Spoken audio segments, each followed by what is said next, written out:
तो दोस्तों 25,000 कर्मचारियों के लिए आई बहुत बड़ी खुशखबरी, बहुत बड़ी राहत। जी हाँ दोस्तों, जैसा कि आपको इन्फॉर्मेशन है, कल 7 अप्रैल 2026 को जो 2019 से 2022 तक जो रिवाइज रिजल्ट होना था, उस पर सुनवाई थी। उस पर कहीं ना कहीं 25,000 कर्मचारियों के लिए एक बड़ी राहत और कर्मचारी सुरक्षित है।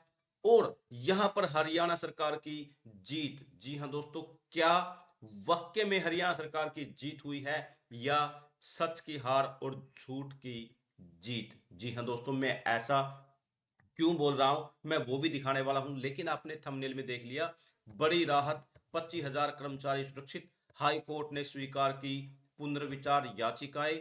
भर्ती का परिणाम रहेगा बरकरार बरकरार। दलीलें काम आई। संजीव कौशिक यहां एजी हरियाणा और यहां एचएससी चेयरमैन हिम्मत सिंह। सामाजिक आर्थिक मानदंड सही है। पूरा मामला समझे वीडियो। जी हां दोस्तों, यहां से शुरू कर लेते हैं। सबसे पहले तो यहां से शुरू कर लेते हैं। हरियाणा की भाजपा सरकार में सामाजिक आर्थिक मानदंड के तहत हुई पुरानी सरकारी भर्तियों के लगभग 25,000 कर्मचारियों को राहत मिली है। यहां मैं आपको बताने वाला हूं मैटर क्या है। यहां हाई कोर्ट ने पुनर्विचार याचिका स्वीकार की। अब दोबारा से मूल याचिका मेरिट पर सुनी जाएंगी। Additional advocate general Sanjeev Kaushik की इन रखी दलीलों से मिल पाई राहत। हाई कोर्ट ने 22 मई 2025 को सामाजिक आर्थिक जो मानदंड के अंक थे उनको असंविधान करार देते हुए पुरानी भर्तियों का परिणाम संशोधित करने का फैसला सुनाया था, जो कि कहीं ना कहीं उन कर्मचारियों के लिए तो एक झटका था जो लगे हुए थे, लेकिन उन बेरोजगारों के लिए एक राहत की और एक अच्छी और एक खुशखबरी वाला ये ऑर्डर था, जो कहीं ना कहीं योग्य होने के बावजूद भी आज तक बेरोजगार हैं। हरियाणा की भाजपा सरकार में सामाजिक आर्थिक मानदंड तहत हुई पुरानी सरकारी पद भर्तियों के लगभग 25,000 कर्मचारियों को राहत मिली है। पंजाब एवं हरियाणा हाई कोर्ट ने मंगलवार को उस फैसले के खिलाफ दायर पुनर्विचार याचिका स्वीकार कर ली है, जिस फैसले के तहत सामाजिक आर्थिक अंक देने के मानदंड को असंवैधानिक करार दिया गया था। हाई कोर्ट ने पुनर्विचार याचिका स्वीकार करते हुए मूल याचिकाओं मेरिट पर सुनने का फैसला सुनाया है। अभी विस्तृत फैसला अपलोड होना है। अब हाई कोर्ट ने 22 मई 2025 को सामाजिक आर्थिक मानदंड के अंक असंवैधानिक करार देते हुए पुरानी भर्तियों का परिणाम संशोधित करने का फैसला सुना है। Additional advocate general Sanjeev Kaushik ने हरियाणा सरकार की तरफ से पैरवी की। एक पुनर्विचार याचिका एडवोकेट रविंद्र सिंह डूल ने दायर की। जस्टिस अश्विनी कुमार मिश्रा और जस्टिस रोहित कपूर की खंडपीठ ने 7/4/2026 को दोनों पुनर्विचार याचिकाओं का निपटारा करने का फैसला सुनाया। यहां पर डायरेक्टली ही मैं दिखाने वाला हूं। और यहां हरियाणा सरकार के additional advocate general Sanjeev Kaushik ने खंडपीठ के सामने सुनवाई के दौरान दलील रखते हुए कहा, हर्षुकृति मलिक का फैसला आगे से लागू होगा और उसका मौजूदा चयन पर कोई असर नहीं पड़ेगा, जिससे मलिक मामले के फैसले आने से पहले ही अंतिम रूप दे दिया गया था। याचिकाकर्ता प्रतिवादी ने चयन उम्मीदवारों को इस मामले में प्रतिवादन पक्ष नहीं बनाया गया और उन्हें बिना उसके सुने उनके खिलाफ फैसला सुना दिया। इस प्रकार यह प्राकृतिक न्याय के सिद्धांत का उल्लंघन है और पक्षकारों को शामिल न करने आधार पर याचिका को खारिज कर दिया जाना चाहिए था। न्यायालय ने मनजीत सिंह मामले में अपने ही फैसले को नजरअंदाज कर दिया, जिसमें यह कहा गया था कि सुकृति मलिक मामला का फैसला स्वीकार भविष्य में आगे से लागू होगा।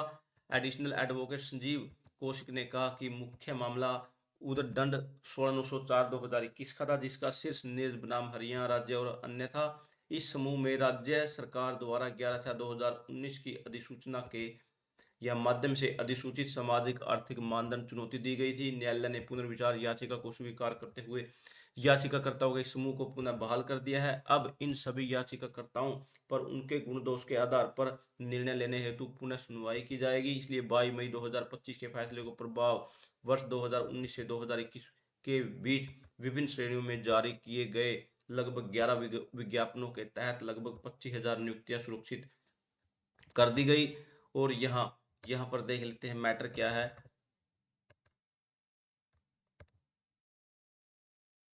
यहाँ पर देख लेते हैं खंड ने 2025 को सुनाए फैसले में सूची संशोधित करने पुराने चयन नियुक्ति कर्मचारियों के बारे में ये दिए थे निर्देश। जस्टिस संजीव प्रकाश शर्मा और जस्टिस मीनाक्षी आई मेहता की खंडपीठ ने 22 मई 2000 को फैसला सुनाते हुए निर्देश देते हुए लिखा था, चूंकि हमारे सामाजिक आर्थिक मानदंड अनुभव के आधार पर 10 अंक जोड़ने का मानदंड रद्द कर दिया है, इसलिए हम निम्नलिखित निर्देश जारी करते हैं। ए, राज्य को संशोधित परिणाम प्रकाशित करना होगा। संशोधित परिणाम के आधार पर जो उम्मीदवार योग्य पाए जाएंगे वे वर्ष 2019 में विज्ञापित किए गए संबंधित पदों पर नियुक्ति के लिए विचार किए जाने के हकदार होंगे। बी, जिन अभ्यर्थियों की नियुक्ति हो चुकी है यदि वे उक्त मेरिट में आते हैं तो उसका कार्य जारी रखेंगे। सी, संशोधित मेरिट सूची के कारण जिन नियुक्ति लोगों को बाहर किया जा रहा है उन्हें भविष्य में पद में बने रहने की अनुमति दी जाएगी। इस संबंध में राज्य सरकार उनकी रिक्तियों को पता लगाने की कवायद कर सकती है। यदि कोई रिक्तियां उपलब्ध नहीं है तो उन रिक्तियों के उपलब्ध होने तक तथा आधार पर, जी हाँ दोस्तों, अडहोक बेस पर बने रहने की अनुमति दी थी। उनकी नियुक्तियां रिक्तियों के उपलब्ध होने की तारीख से मानी जाएगी। 2019 में विज्ञापन के माध्यम से विज्ञापित पदों पर इनका कोई दावा नहीं होगा। ऐसी नियुक्तियों को बचाने के लिए शक्ति का प्रयोग किया जा रहा है, क्योंकि ऐसे व्यक्तियों को गलती नहीं है जो पहले से नियुक्त हैं और अब वर्षों से काम कर रहे हैं। डी, जिन अभ्यर्थियों को संशोधित परिणाम में रखा गया है उन अभ्यर्थियों से वरिष्ठ माना जाएगा जिनकी नियुक्ति सुरक्षित कर ली गई है, हालांकि वे मेरिट में नहीं आते हैं तो इस संशोधित ई संशोधित योग्यता सूची के आधार पर चुने जाने वाले नए पदधारी उस तिथि से अपनी उपनी नियुक्ति का दावा करने के हकदार होंगे जिस तिथि पर समान स्थिति वाले अन्य उम्मीदवारों की वरिष्ठता, वेतन समानता के सभी परिणाम लाभों के साथ नियुक्त किया गया था। हालांकि उनका वेतन अन्य लोगों की नियुक्ति की तिथि से लेकर उनके पदग्रहण तक यहाँ पर दिया गया था। 3 महीने के अंदर ये पूरा कार्य करना था, लेकिन यह मामला ही चेंज हो चुका है। बोनस अंक देने के कारण चयन प्रक्रिया दूषित हुई, ये खंडपीठ ने डायरेक्टली बोल दिया था। भाई जो आर्टिकल 14-15 का उल्लंघन पाए जाते हैं तो ऐसी चयन प्रक्रिया अधिक नहीं बचाया जा सकता डायरेक्टली। अब तो कहीं ना कहीं सुप्रीम कोर्ट से ही एक राहत की उम्मीद हो सकती है, जैसा सुनने में आ रहा है। भाई अब अगर ये सुप्रीम कोर्ट में मैटर चला जाता है जो जो लगे हुए हैं उनको हटाने का भी आदेश आ सकता है। सरकार ने पुनर्विचार याचिका में दी थी दलीलें। यहाँ हरियाणा सरकार के मानव संसाधन विभाग की तरफ से दायर पुनर्विचार याचिका में दलील की गई थी कि इस अदालत ने नंबर 15/23/2024 जिसका टाइटल सुकृति मलिक बनाम हरियाणा राज्य और अन्य था और दूसरी जुड़े मामलों में कोर्ट के 31/5/2024 के फैसले को देखते हुए रिट पिटीशन को मंजूरी दी थी, जिसके तहत 5/5/2022 को अधिसूचना के तहत सामाजिक आर्थिक मानदंड रद्द कर दिया गया है। अदालत ऊपर बताई गई रिट पिटीशन के ग्रुप में प्रतिवादित नंबर 2 के लिखे हुए बयान पर ध्यान नहीं दिया, जिसमें यह साफ तौर पर कहा गया है कि ज्यादातर रिट पिटीशन बहुत देर से फाइल की गई, यानी संबंधित चुनावी प्रक्रिया समाप्त होने के बाद कैंडिडेट पहले ही ज्वाइन कर चुके थे। यह भी दलील दी गई कि चुने कैंडिडेटों को पार्टी रिस्पोंडेंट के तौर पर यहां पर शामिल नहीं किया गया और माननीय कोर्ट ने यह माना कि 16/904/2021 1/9/2021 को पास किया गया। अंतरिम ऑर्डर में यह साफ किया गया था कि इस बीच अगर कोई रिलेशन किया जाता है तो रिट पिटीशन के फैसले के अधीन होगा। इस मान्य कोर्ट ने यह मानना कि ऊपर बताया गया अंतिम ऑर्डर सिर्फ एक रिट पिटीशन पर पास किया गया था। यहाँ एक बताना जरूरी होगा कि इसी कानून के सवाल में जुड़े एक मिलती जुलती रिट पिटीशन यानी उधन नंबर 97/22/2025 जिसका टाइटल मंजीत बनाम हरियाणा राज्य अन्य था, यहाँ को अदालत ने 5/4/2025 के ऑर्डर से पहले ही खारिज कर दिया। इस 5/4/2025 के ऑर्डर का जरूरी हिस्सा इसलिए 2018 में लाए गए पहले के सोशियो इकोनॉमिक क्राइटेरिया पर हमारे जजमेंट में चर्चा नहीं की गई, इसलिए इसका असर सिर्फ उस तारीख से होगा जब 5/5/2022 को नोटिफिकेशन जारी हुआ था। इस कोर्ट का दिया गया जजमेंट जिसमें हम में से एक लेखक थे का मकसद पहले किए गए चयन को कहीं भी बदलना नहीं था।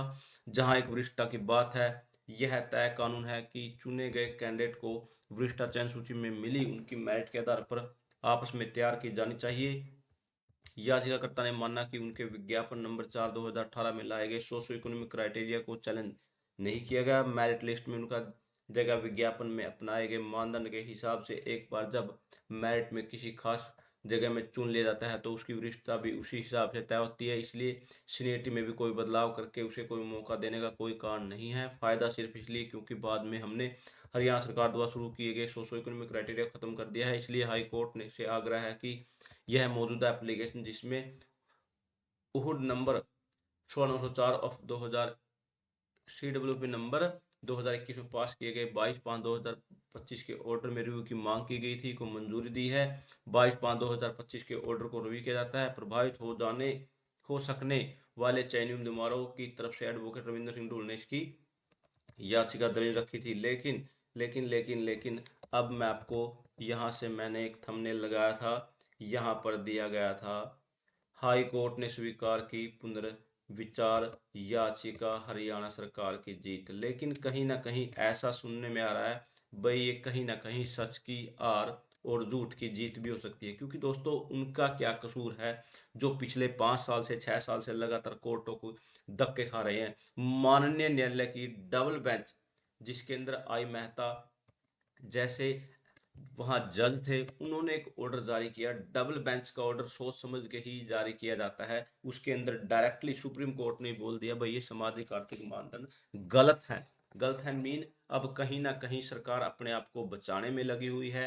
ऐसा देखने में आ रहा है भाई सरकार इसको अपने आप को बचाने में और अपने आप को ऊपर रखने की कोशिश में है। लेकिन कहीं ना कहीं ये जो लगे हुए हैं उन सभी के लिए तो राहत की खबर बिल्कुल हो सकती है। लेकिन जो कहीं ना कहीं रह जाते हैं और योग्य होने के बावजूद नंबर ज़्यादा लेने के बावजूद उनके साथ तो डायरेक्टली ही कहीं ना कहीं नाइंसाफ़ी दिखाई दे रही है। लेकिन क्या रहता है माननीय न्यायालय का और हरियाणा सरकार का इस पर जो भी रहेगा उस पर वीडियो बनाएंगे। थैंक यू दोस्तों, नमस्कार दोस्तों।